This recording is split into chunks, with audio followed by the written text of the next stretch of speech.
maraming salamat po sa inyong panunod. Last Saturday, thank you po talaga sa inyong suporta. Ang inyong bagong tambayan, tuwing Sabado, alas 3 ng hapon.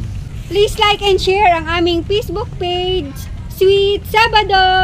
I-share ninyo sa inyong mga friends and relatives ang Sweet Sabado online talk show po. At sa mga gusto mag-feature ang inyong negosyo, mag-message lang kayo sa aming text line na nakapost dyan sa inyong screen. Tune and every Monday and Tuesday, 1 to 4 p.m. at Radyo Bandera, Central Luzon.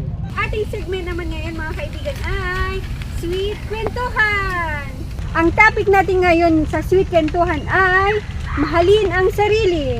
Maglaan ng oras para sa sarili. Pahalagaan ang sarili, higit kanino man. Karoon ng mabuting pag-uugali.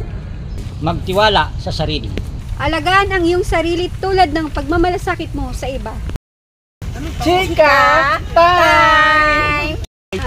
Alam mo ba, malapit na ang December. Yan ang pinakahihintay ko sa lahat, ang December, dahil ang saya-saya.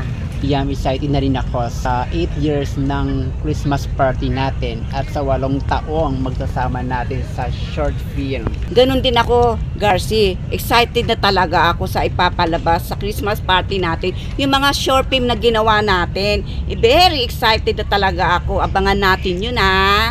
Teka dyan, Miriam, excited na rin ako.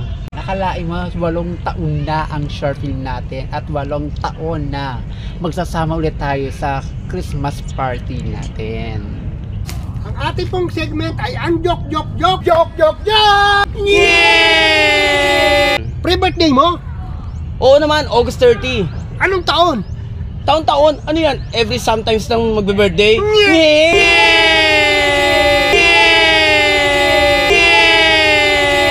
Ang ating segment ngayon ay Hugot pa more! Mas maganda ang maghintay sa tamang panahon kaysa masaktan ng paulit-ulit sa maling pagkakataon. Maraming salamat sa inyong panonood! Dito sa Sweet